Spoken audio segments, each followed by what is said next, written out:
Okay. Okay, it's go live now. Wonderful. I think maybe we'll wait 1 or 2 minutes.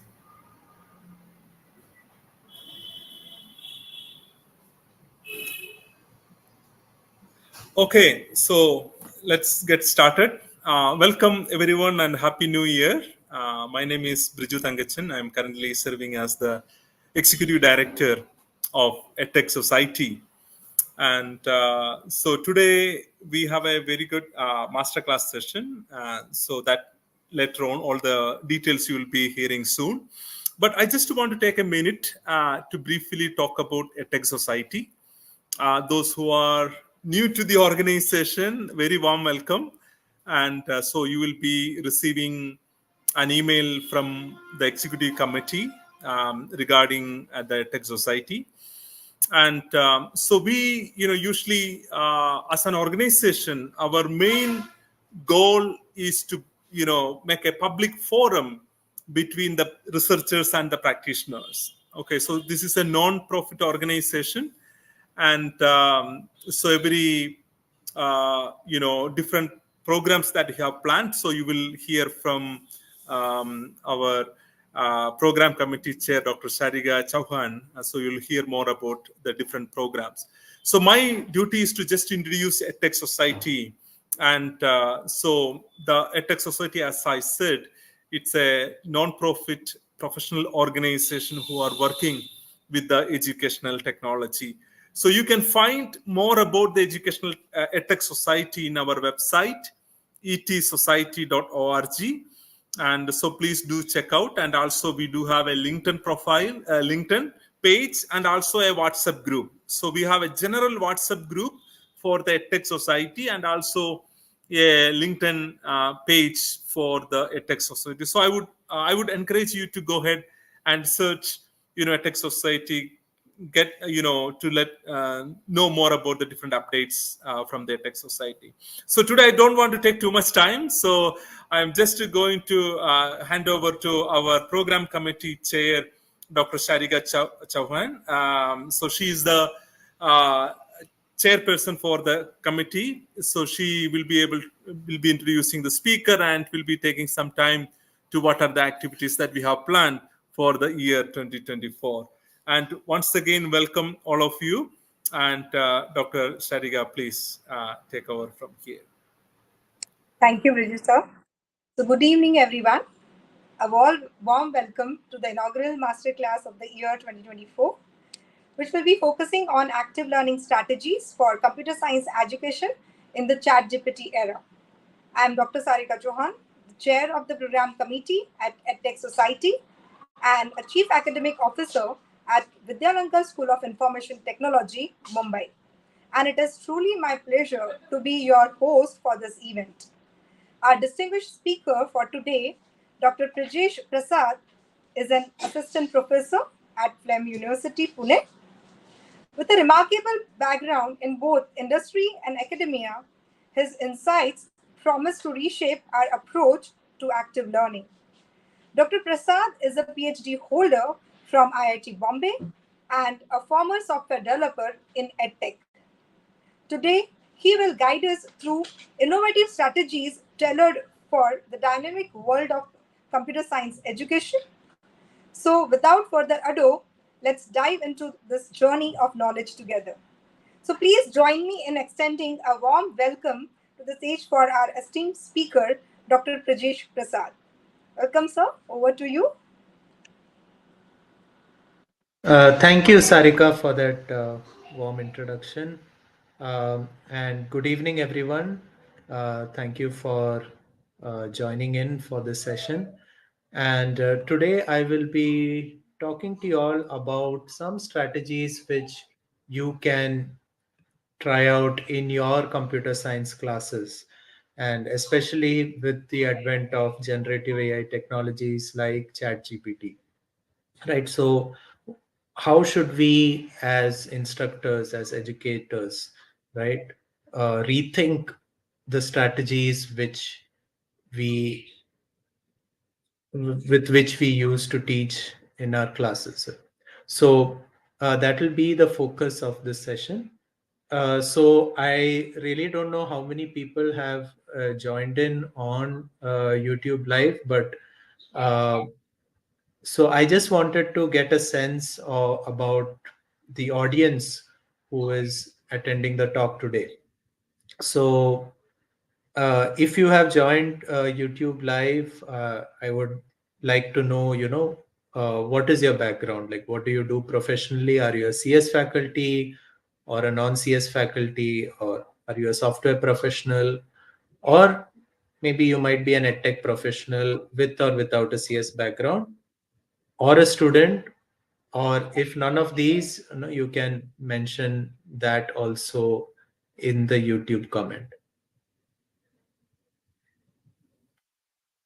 So yes, Sarika is a CS faculty. Uh, KK is an economics faculty. Okay, so some CS faculty.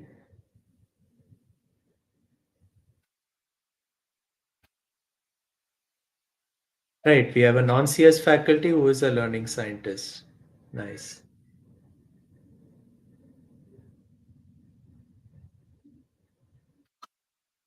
Right, we have, okay, someone teaching French. That is very interesting. Journalism, visual media.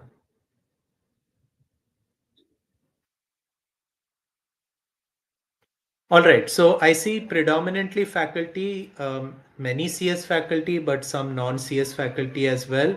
Um, and in this talk, I'll mainly be talking about uh, strategies which we can use in computer science courses, but I'm pretty sure that my colleagues in non-computer science uh, departments can also use this, right? So and since the majority of you all are faculty, uh, another question which I wanted to ask was, what are some of the key challenges that you face while teaching in class? Right. So while you are teaching in class, while you're engaging with students in the classroom, what are some of the key challenges that you face? Again, you can type it in the YouTube uh, chat.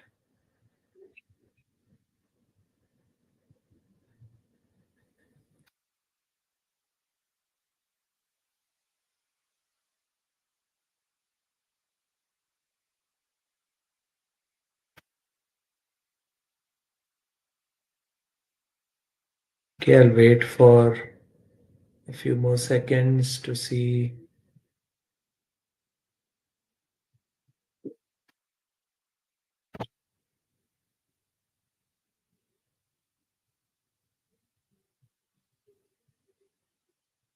Right. Okay. Shrunika says student turnout, right? Students now with very liberal attendance policies and all, students don't want to come to class, right? They will get all the information they need outside, right? uh, Student engagement, student attention, yeah, especially if they have a laptop and almost all of them have mobiles with them. How, as instructors, we find it very difficult to take their attention away from their phones where a lot of interesting things are already happening, right? And getting a sense if students are following the ideas and concepts, right? So typically we enter into the lecture mode, we explain concepts in class, we see students nodding along, but have they really understood those concepts, right? And so how do we know, or how can we engage them in a way that they actually understand what we want to convey to them. Right. So student turnout, their engagement, helping them understand. So these are some challenges which many of us face in class, right? And now add to the mix of all these things, we 1 year or more than a year back, tools like ChatGPT came into the picture, and now ChatGPT is available to students, right? Now, does this mean that we don't need teachers now that they have all the information available on ChatGPT? Now, I as a teacher, how should I change my teaching? Like, how should I adapt my strategies right now that we have tools, generative AI tools like ChatGPT available? So the focus of my talk is one, I want to discuss about how should we as teachers adapt our strategies in light of tools like ChatGPT, right? And how can we leverage these tools and use them as classroom strategy, use them in the classroom. And even if we don't use them in the classroom, what are other ways or other strategies whereby we can help students understand what they learn in class, right? How do we ensure that students are engaged in class? What are some classroom strategies we can use, right? And now with ChatGPT available, what are some assessment strategies which we can use in class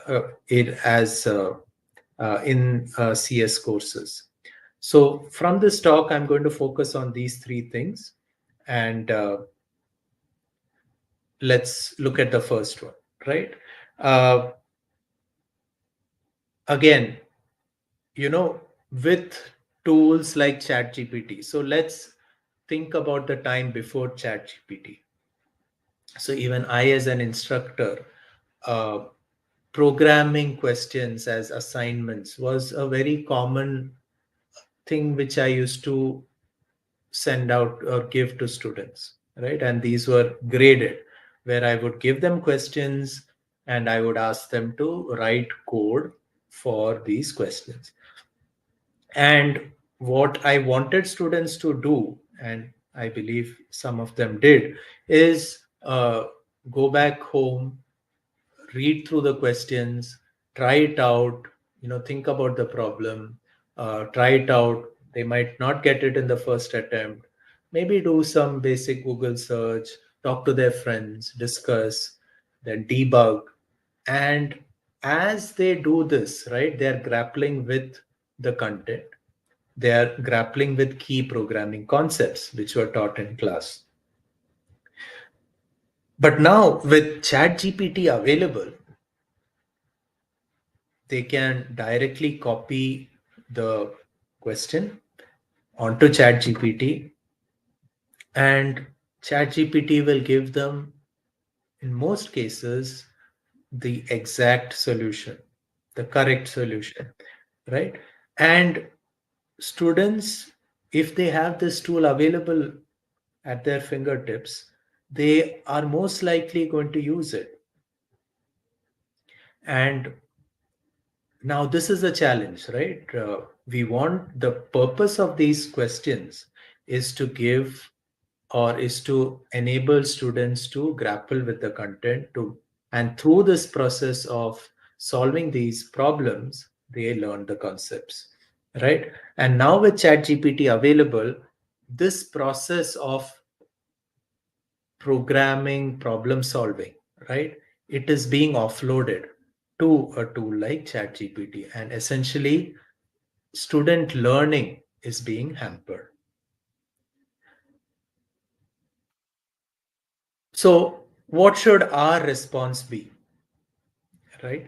And this is a picture I have taken from a research paper by Lau and Guo, which came out last year.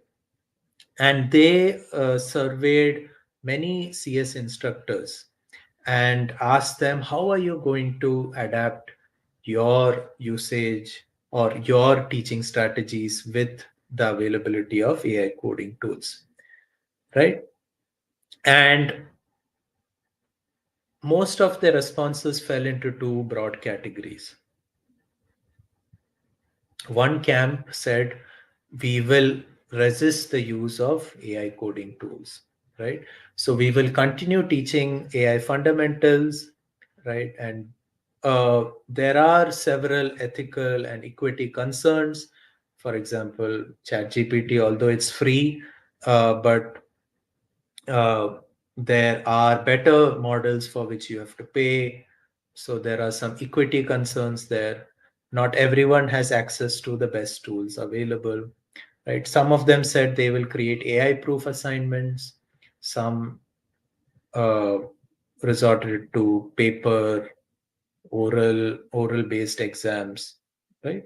And I think in many of our Indian universities also, uh, especially for the final exams where we resort to pen and paper. The most of the university exams are pen and paper. So many of us have not faced this issue of ChatGPT because the final exam is on paper, it's offline, right? And uh, in a way, those aspects uh, have not really been affected by ChatGPT, right? But there is another camp of instructors who said that they will try to embrace these tools, right? Because they offer many other things to students, right? Through them you can give personalized help, right? It can also help instructors with a lot of time consuming tasks, and students can focus on other skills like code reading and critiquing code, right? And so on. So we see that there are these two camps, and uh, two CS faculty who have joined in this call. If you reflect on, now it's been more than a year since ChatGPT has arrived on the scene, so which camp do you lean towards? Are you someone who has said, no, I will not use it at all? Or are you someone who said, okay, let me try it out, let me embrace it, right? And in this talk, I'm not telling or I'm not advocating a particular position, but I'm leaning more towards you trying to see if it will work out in your classrooms, right? If uh, uh, this tool is here to stay, these tools are here to stay, and it is inevitable that students are using it. And uh, my response towards it has been, okay, let me embrace it and let me see how I can use this effectively in my classroom, right? And there are a lot of people who have tried this as well, right? So then what skills should we focus on, right? So we know that tools like ChatGPT are reasonably good at generating code, right? And how does it generate code? We give it a prompt, we type in a prompt, and it generates code back to us, right? So the first step is, we as humans, we have to give it a prompt. And in order to give it a prompt, we ourselves have to understand what the problem is, right? So an essential skill which is required to use these tools is to understand what the problem is. And now that once we understand what the problem is, we write a prompt, and the code and ChatGPT generates code and gives it back to us. And if you have been a user of ChatGPT, you know that sometimes it doesn't give the right answer, right? And now solution evaluation. becomes a very important skill which we need to inculcate in students, right? So this involves comprehension, like the code which is given to us is I as a student or a learner should be able to comprehend that code, understand that code, and maybe I'll have to debug. It might not be the right answer, right? I'll have to try it out, see if it's correct, otherwise debug and refine the solution, right? So problem understanding and solution evaluation are two essential skills which we need to inculcate in students now with the advent of tools like ChatGPT.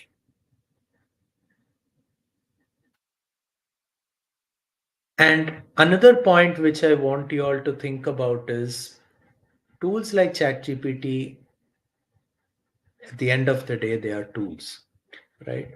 And instead of making students or forcing students to use it blindly, right? We as instructors, if we can provide ways for them to use it as a tool for thinking and their own reflection, right? If we can steer students towards, rather than just blindly using it, right? If we can steer them towards using it as a tool whereby they can use it to plan their programming problem solving, if they can use it as a tool for reflection, right? And we'll see what this means in the coming slide. So this is something I want you to take back and reflect on, whether how can we ensure or how can we make sure that our students are using ChatGPT in an effective manner, right? So that was the first part of my talk where I stressed on some skills which we need to develop in students with the advent of these generative AI tools. Now, uh, what are some effective classroom strategies which we can try out in CS courses, right? And I'll be talking about three such strategies. Some use tools like ChatGPT, some don't, but all of them try to address the problems we discussed at the start of how do we ensure student engagement, how do we ensure that students are learning, right? How do we capture students' attention in the classroom? Right. So we'll be looking at these three types of strategies, although there are several others. All three of them have um people have studied their effectiveness in the classrooms. There are research papers written on them. So there is these practices are evidence based practices, right? And if you have not used them, I would encourage you to try it out in the classroom, in your classrooms, right? So let's start with the first strategy, which is a prompt problem. Okay, so a prompt problem is uh, this is a type of problem which the researchers, which I've mentioned below, Denny et al., they have come up with this type of problem. So what learners are presented with is a visual representation of a problem. Okay, you don't give text. Okay, maybe in the classroom you show a picture. Okay, and I'll give you an example of what this means. Now the learner will look at this picture and try to decipher what the problem is, right? And now the job of the learner is now to understand what the problem is. So we have tools like LLMs or ChatGPT, which will generate the code. But prompt problems challenges a student to create a natural language prompt, which they can feed into the LLM. The LLM will generate the code, and then we have to check whether the code is correct or not. Okay.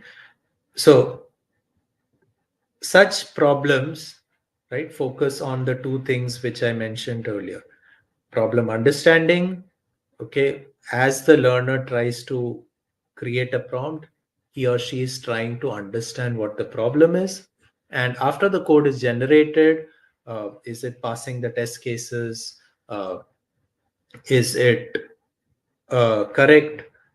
So solution evaluation is another skill which students develop when you give them prompt problems. Right. So this is an example from the paper. Uh, Maybe I'll give you like 1 minute to just go through or just look at this picture and uh, can you like there's no computer science concepts involved, I mean, involved in understanding this problem. So just by looking at this figure, can you tell me what the problem statement is, or what is the prompt which we should give ChatGPT so that we will get the correct program?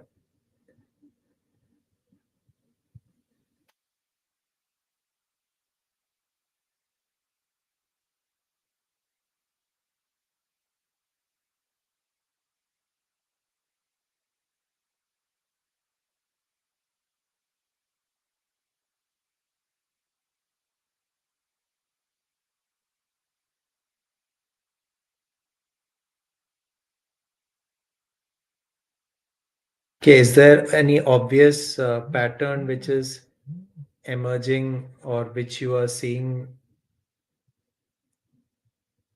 in this picture?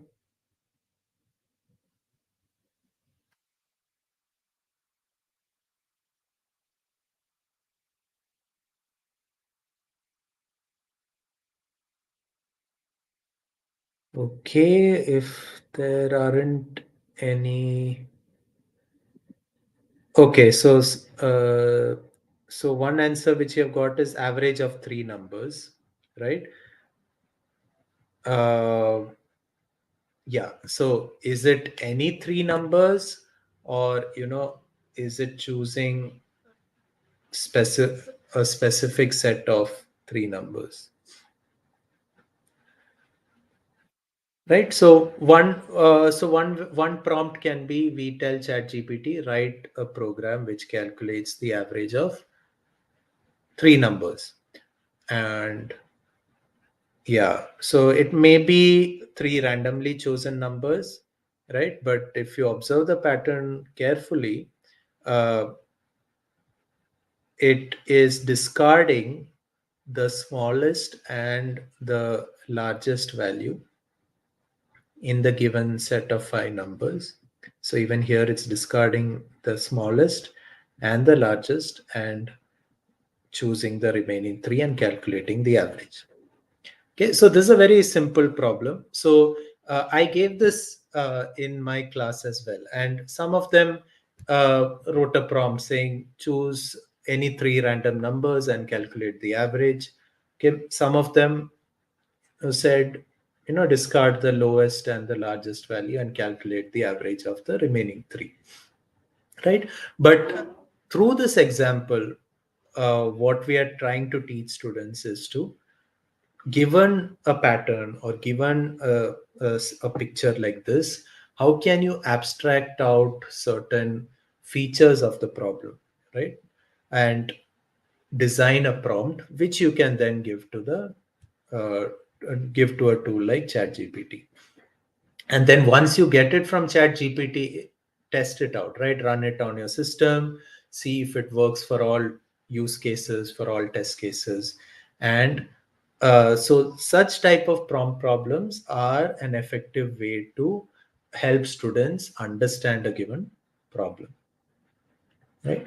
And in my class, I did a variation of this, right? So instead of just telling them write a prompt, right, I asked them a series of questions for them to reflect on.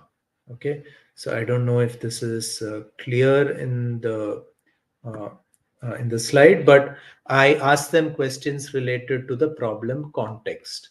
Okay, so what programming concepts are needed to solve this problem? I asked them questions related to the specification. You have seen 2 or 3 inputs and corresponding outputs. Can you think of 2 more inputs and outputs? Right? And this will make them think about other cases and other scenarios. Okay. Then I asked them, can you think of broad solution steps? If you were going to solve this problem, okay, how will you solve the problem? Uh, and till now, I'm not telling them to write code, right? And then what I ask them is, okay, now that you have thought about all these things, use all this information and come up with a prompt which you can feed into ChatGPT. Right, so students don't directly give the prompt to ChatGPT, but they think about the context, they think about the specification, they think about the solution, and all of this is they're reflecting on their problem solving process. And then we ask them to give a prompt to ChatGPT. Right, and now after they get the solution back, we also ask them to evaluate that solution. Do you think it is correct? Why do you think so? If it is not correct, okay, go back, maybe refine the prompt or debug the code and find the solution. Right, so I would encourage you also to try this out in your classrooms. I don't know, and I'm not so sure whether this will work in other contexts, non-programming uh, contexts.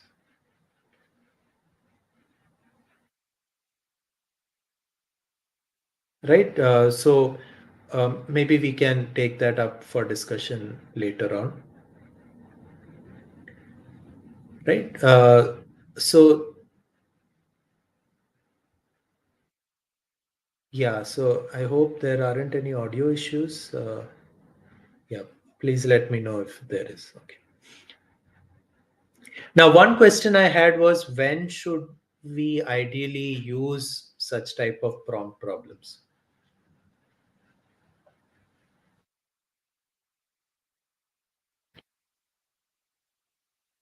Right. So when I was also thinking, I also read this paper and I was thinking, okay, I should try this out in my classroom. Right. And so what I understood or what I realized is a good time or a good place in the semester to use problems is after you have taught relevant concepts in class, right? Uh, you can use these problems. Why? Because the solution which ChatGPT gives, they should be in a student should be in a position to evaluate if that is uh, it should evaluate if it is correct or not. Yes, so I think according to me, I think one good uh, place to use prompt problems is, yes, after teaching the concept, right? So although uh, I don't know if it will be good if we can introduce it before we teach the concept. Yeah, so Sugat has a question. So are there any examples of more authentic prompt problems that are more relevant in real life? Yeah, so I'm really not very sure. But one thing which comes to mind is, you know, you can maybe show students some data sets or, some image or some picture, uh, not in computer science, but in any subject, right? And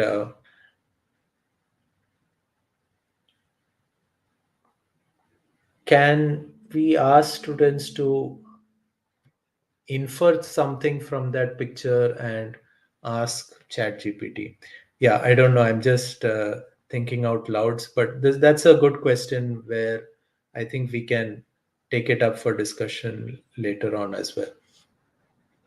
So prompt problems in literature in which I have seen, they have used it specifically for introductory programming problems, and that's the context I have also used it in.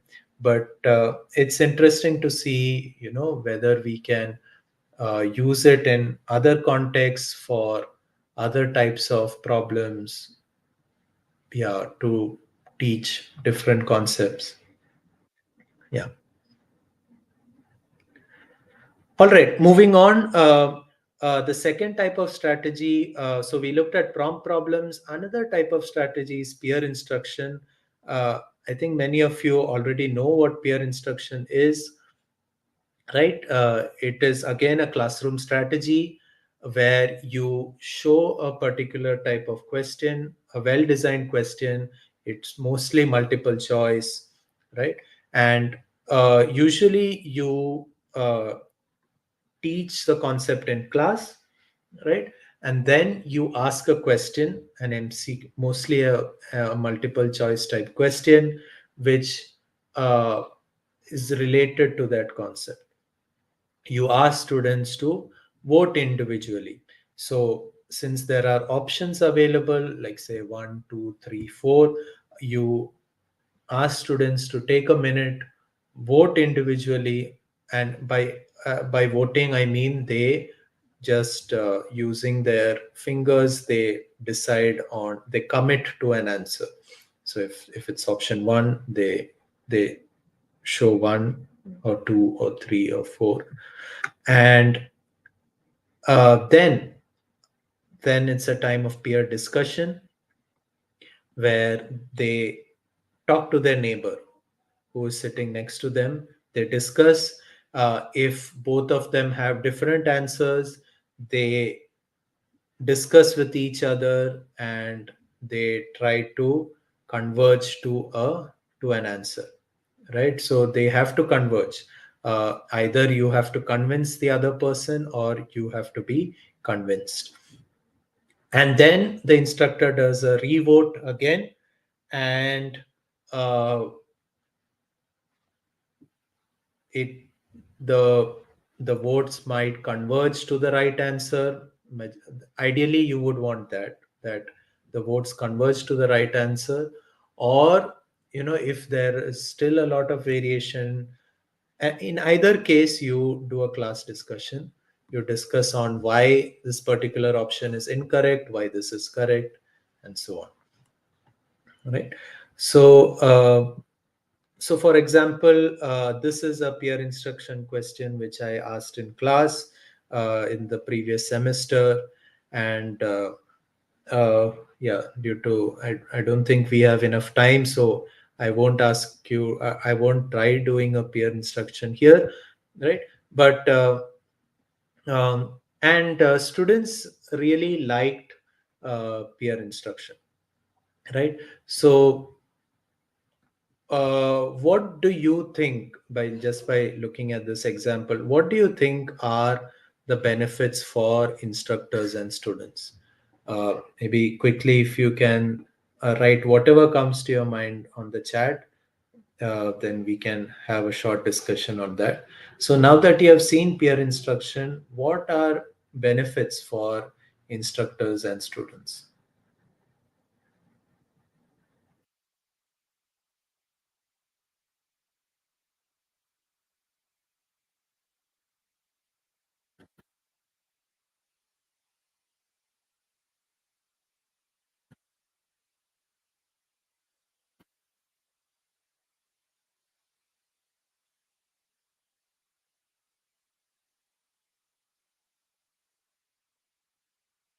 Yes. uh, s- get multiple points of view, right? A sort of revision for students, right? Yes. Okay, good. Those are good points, right? And yeah, consolidation of difficult concepts. The professor can take the role of a facilitator, right? Uh, Yes, so for students, they are talking, arguing, listening, they're actively engaged, they're learning from each other, but many a times they are also teaching, so a student might not have really understood the concept, but he or she might be a little shy to ask in class, right? And this is an opportunity for them to, uh, learn from their peers, and many of them realize that others are also not getting the right answer, they don't know the answer, right? And especially for the instructor, uh, I get immediate feedback. Okay, I just taught this concept in class, and I ask a question related to that, and I see a lot of varying responses, which shows me that they haven't really understood this. I might have to revisit this concept again, right? So it gives me immediate feedback, and it also helps uncover these misconceptions. So the options, so good peer instruction question, the multiple choice options, each of in most cases, each of them should address a particular misconception. So if a majority of the class gives a wrong answer, the instructor can clearly pinpoint that, okay, this is a misconception which a majority of the class or some of the people have, and I should spend some time addressing this misconception, right? So those are some benefits of peer instruction. And uh, uh, personally, for my students, they really enjoyed these type of peer instruction questions in class, and I would encourage uh, uh, all of you to try this out if you haven't already. Now, the third classroom strategy is pair programming. Pair programming, as the title suggests, it is particularly useful for to solve programming problems. Uh, and what it does is two students, they work together on one laptop or one workstation or on one computer. There is a driver, one student who acts as a driver, and that person writes the code. The other student is the observer or the navigator who reviews the code as it is typed in, right? And uh, so they are, and as they write code, they switch roles frequently. So the driver becomes the observer becomes the driver, and this process continues.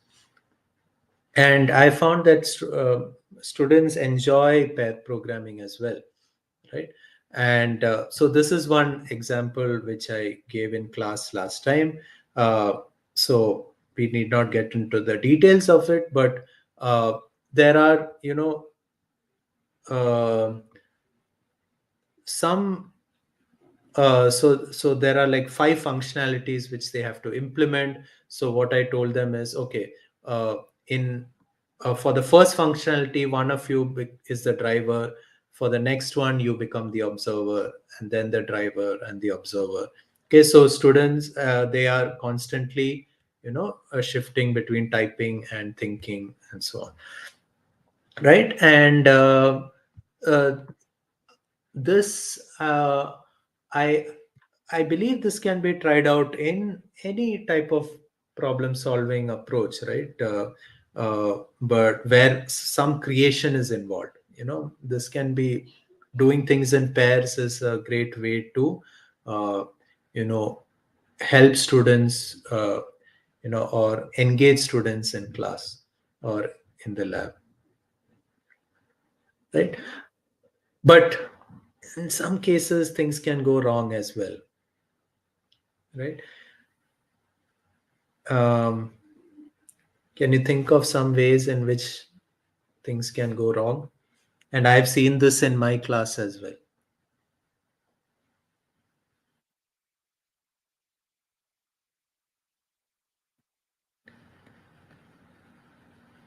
Okay, so what I've observed is sometimes the pairing has to be done properly. Okay, and this even students have told me sometimes it is like two very good students sitting together. So yes, as Shrunika is saying, maybe one student just takes the lead always, right?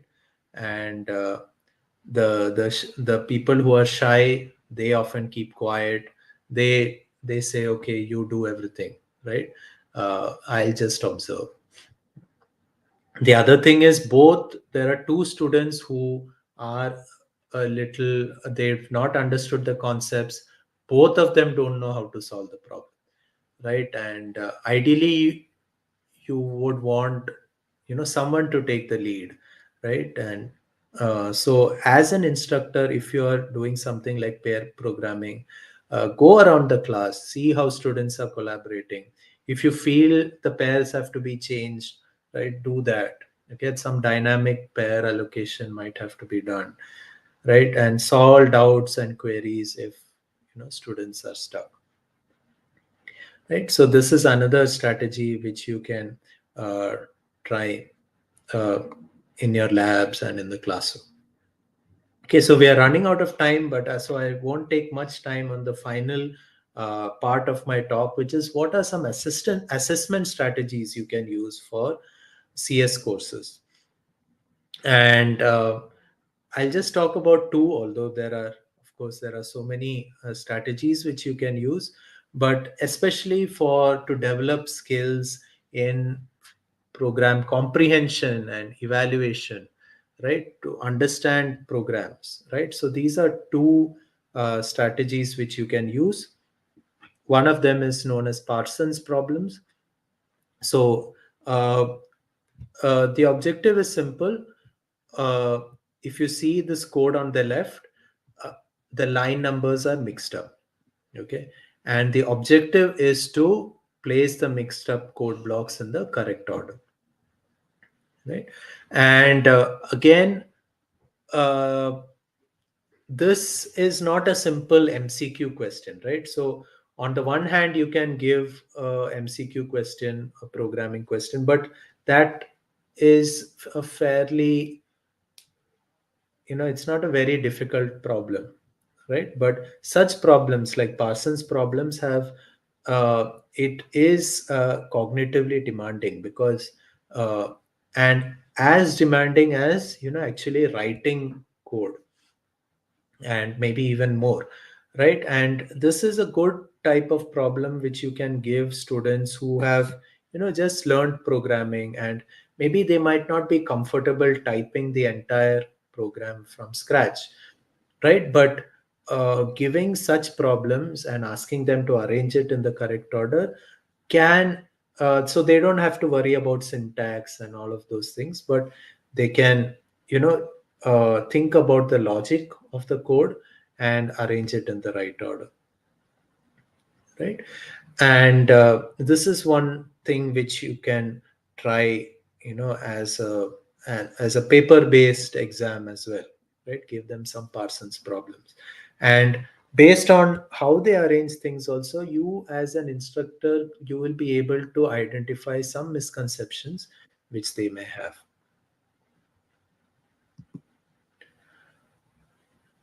Yeah, so yeah, that's what I just mentioned now. And another type of question assessment strategy which you can use is explain in plain English, which has been fairly used in computer science education, where you give them a particular piece of code and you ask them to summarize the goal of the program. Okay, so what is this program actually doing? Okay, and um, so for this, students have to go through each and every line of the code, maybe think in their minds about how the execution is happening. They might have to draw what is known as trace tables to trace how the values are changing, right? And based on all of this, then they have to infer the behavior of the program, right? And even this is not very easy to do, right? And this is another paper based assessment strategy which you can try in your exams, right? Again, which focuses on uh, you know program comprehension skills.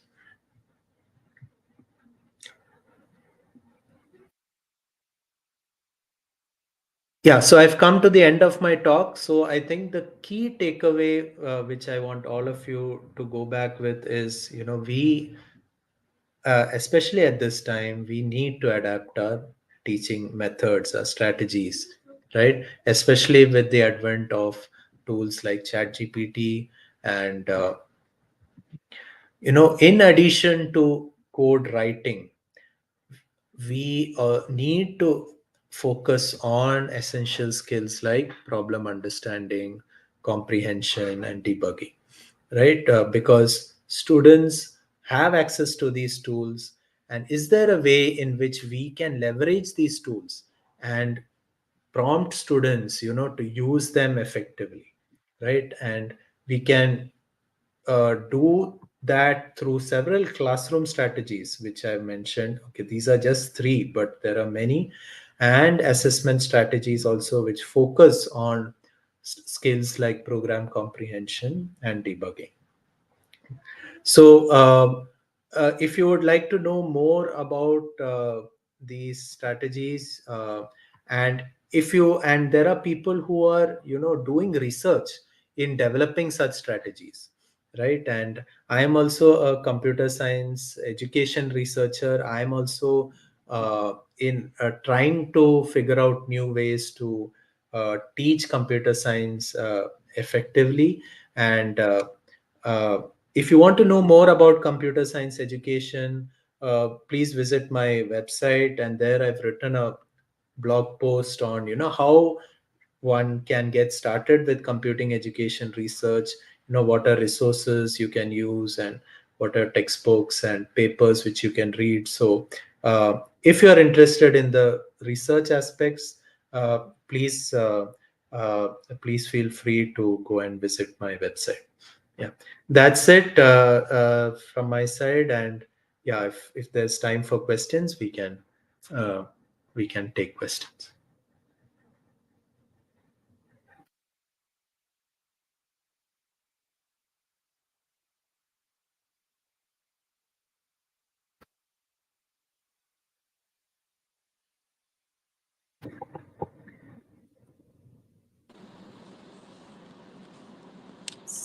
So I request the participants to post the questions in the chat.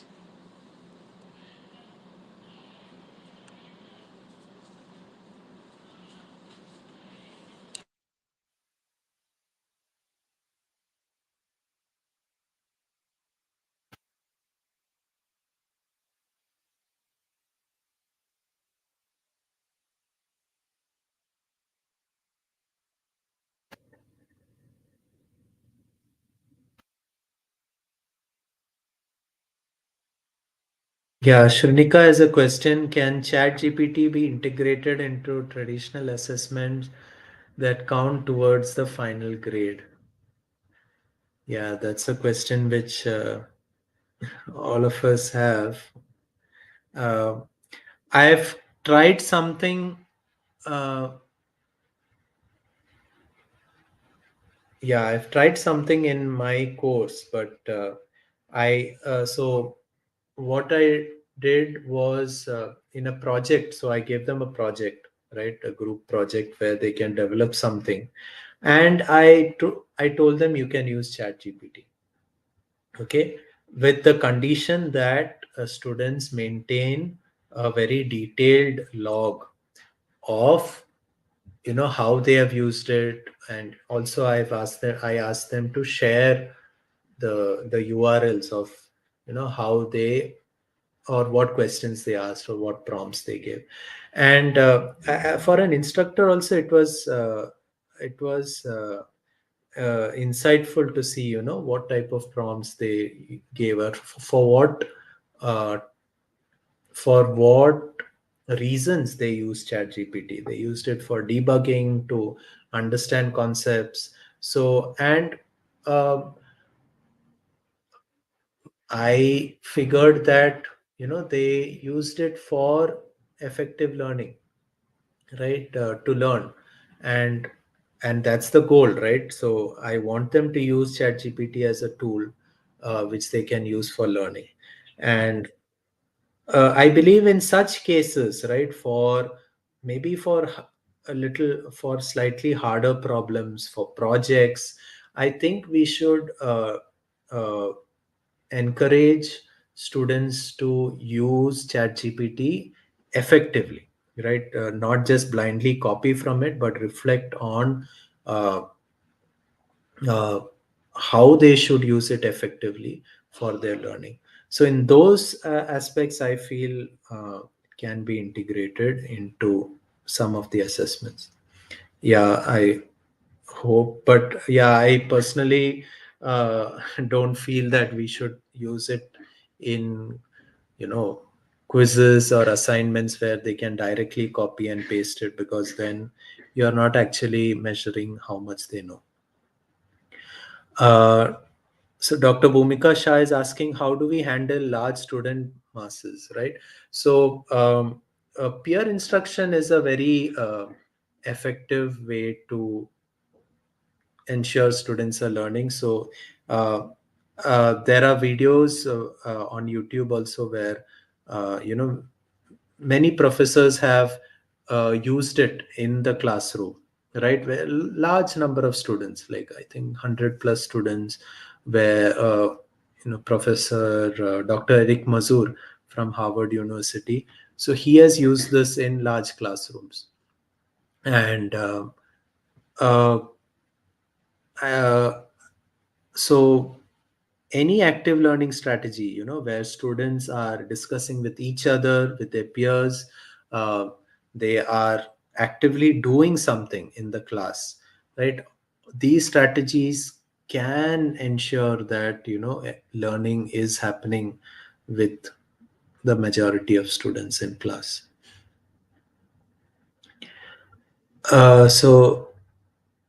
Banglar Ranagar is asking, can pair programming be treated as an active learning strategy? Yes, because an active learning strategy is are strategies where students are engaged, where they are thinking, they are reflecting on a particular concept or how to solve a problem.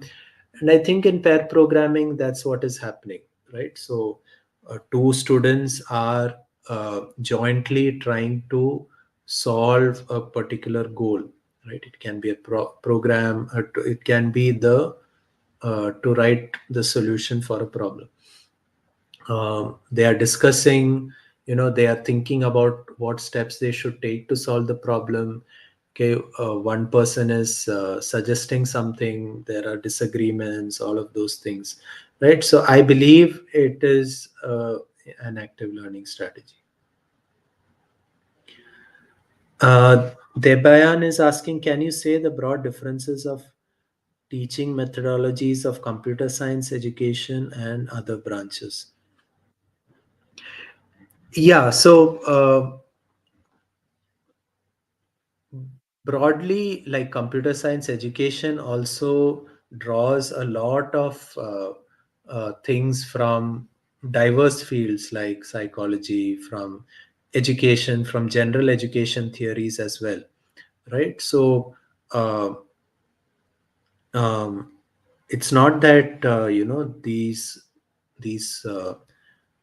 these strategies have just sprung up in isolation. So things like peer instruction and all have was started by yeah, or was introduced in physics classes, right? So there's a rich history in math education and physics education, where a lot of things computer science educators borrow from, right? And in that sense, I don't think there are differences, but but computer science, the field education, computer science education also has distinct contributions like Parsons problems and pair programming, and all are things which have come from, or which have sprung up from the discipline of computer science, right? And other branches, I think you mean other branches of engineering. So then there is engineering education, which is, another very thriving field of research, where there are engineering education researchers who look at, research in diverse domains like mechanical engineering and electrical engineering and so on. Yeah. So the short answer is there's a lot we can learn from other disciplines, other areas, and there is a lot we can borrow from them and try to adapt it in our context as well.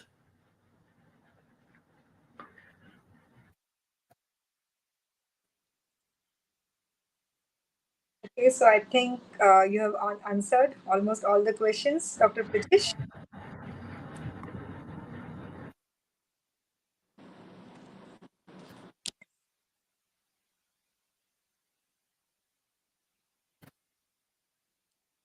Am I audible to you? Yes, Sarika. Yeah. Yes, yes. Okay, so as we wrap up this insightful masterclass, I want to I want to express my sincere gratitude to each one of you for joining us today. And it has been a truly enriching experience exploring active learning strategies for computer science education in the ChatGPT era with our speaker, Dr. Prajish Prasad.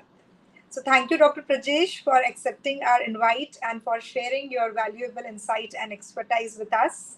And we are truly grateful for your valuable contribution. And to our participants, Thanks, Sarika. yeah, and to our participants, thank you for your active engagement and thoughtful questions. And thank you once again for being part of this masterclass. And we look forward to your participation in our future events too.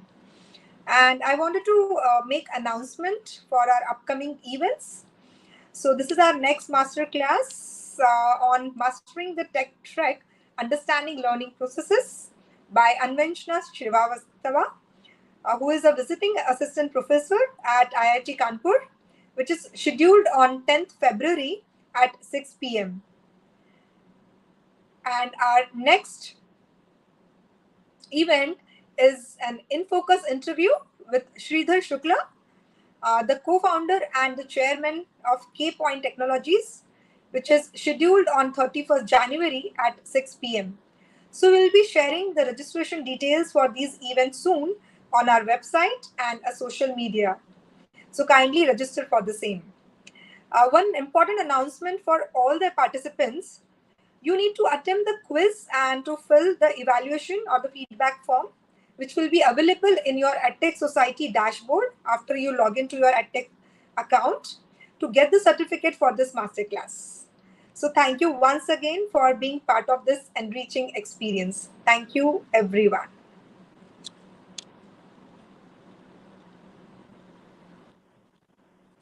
Thank you, everyone. Thank you for the